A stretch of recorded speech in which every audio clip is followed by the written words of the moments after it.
the summit with North Korean leader Kim Jong-un and Donald Trump still happen? If you can recall, back in last week, actually, Trump had released a letter to Kim Jong-un indicating that the summit was canceled following some of the more saltier responses that the U.S. had received from North Korea.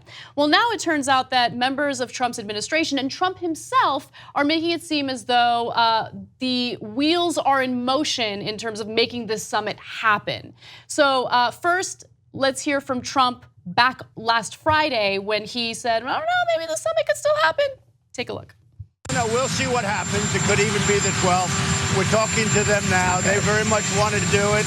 We'd like to do it. We're going to see what happens.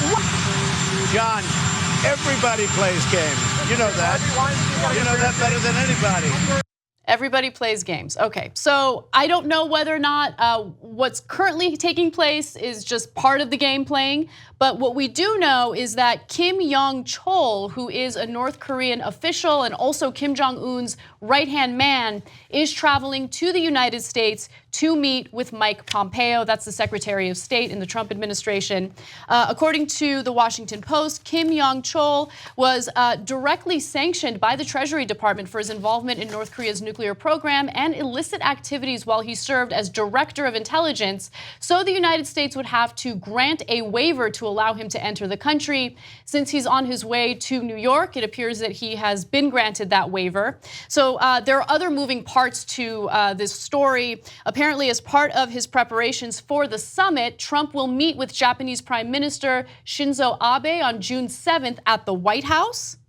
And another thing that we just recently learned was that an advance team headed by White House Deputy Chief of Staff Joe Hagan is in Singapore making logistical plans for the summit should it go ahead.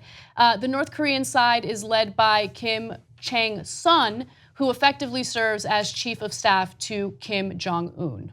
Okay, I've got twists and turns in this story. I like what Trump's doing. Whoa, that's a twist right there. And I'm glad they talked about that nonsense Nobel Peace Prize. That's another turn. So I'll explain all that. But first, I want you to know a little bit more about our friend General Kim Yong-chol, who is not at all our friend. He not only headed North Korean intelligence, but he is believed to have masterminded the sinking of a South Korean Navy ship back in 2010 that killed 46 sailors while serving as North Korea's top intelligence official. Okay, so not a good guy. But you don't negotiate with your friends, you negotiate with your enemies. So I think they should have granted him a waiver. I'm glad that he is part of these peace negotiations. There's some dispute as to whether he's coming in to be a fixer, and the negotiations have hit a roadblock on the denuclearization, or they're almost over, so he's coming in to anoint the talks and say, yes, this will be the deal before the two presidents meet. Anyway, in that case, I'm referring to Kim Jong-un. Anyway, so, although neither one of them won the popular vote. Anyways, now, why do I support Donald Trump on this? Look, John Bolton and Mike Pence walked us to the edge of basically destroying these peace talks. And I'm glad that the 18 House Republicans who are, in my opinion, crazy, said, oh yeah, Nobel Peace Prize, before the talks even began for Donald Trump. But that created some sort of incentive for Trump and his ego to stay engaged in the peace talks. So if he could actually dock this ship and denuclearize North Korea and they actually follow through, which they almost never do, but if they do, then all the credit in the world to Donald Trump. Absolutely, and I think that you're right in terms of giving Trump the carrot when it comes to these negotiations, because even mainstream media outlets that typically are incredibly critical of Trump were applauding his attempts to negotiate. And I think that Trump, more than anyone, loves that kind of complimentary coverage in the news. So an example of that would be the New York Times, whether it's The Daily, which is one of their biggest podcasts, or the way that they wrote their articles about these North Korean negotiations. It all seemed very, very celebratory in regard to how Trump has handled it so far. And then when he sent out that letter last Thursday, he started getting some criticism again. So you're right. I think that he has an incentive here to walk back the comments by Bolton. Bolton, remember, had mentioned, oh, we should use the Libyan theory or Libyan model in dealing with North Korea. North Korea hated that. And so Trump had to walk those statements back. But I also don't want us to get ahead of ourselves. Yes, negotiating is good. I'm glad that Trump is focusing on that strategy. But North Korea wants some pretty significant concessions in order to denuclearize. So I'll give you an example.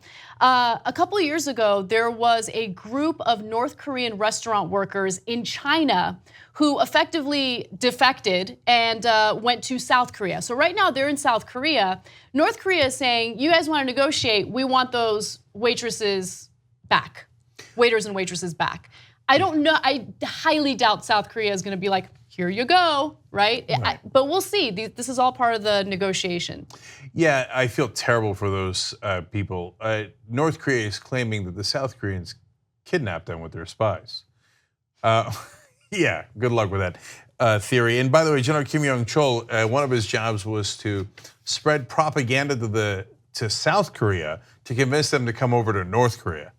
Probably one of the least effective propaganda programs in world history. Can you imagine a South Korean being like, yeah, I think they've got it really great in North Korea. I can't wait to go over there. Boy, you really tricked me. Man, well, on the other hand, we've seen people get tricked into a lot of crazy things, including here in the US.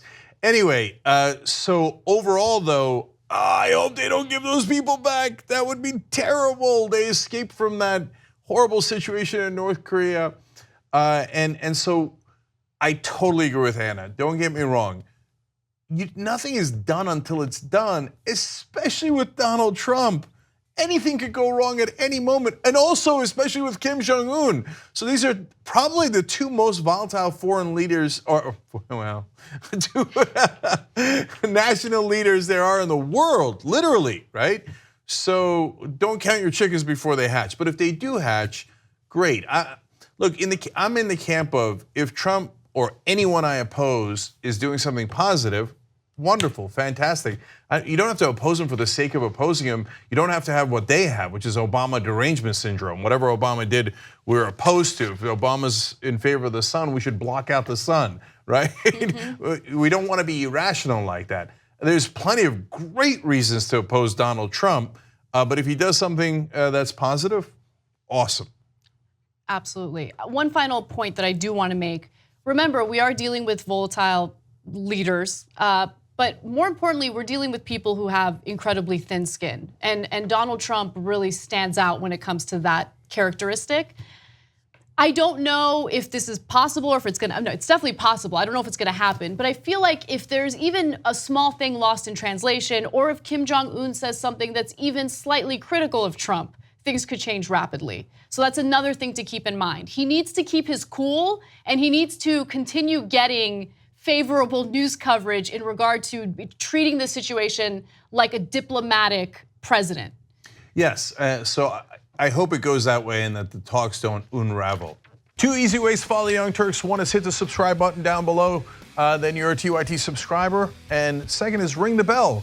And when you do that on YouTube, you're notified of our videos.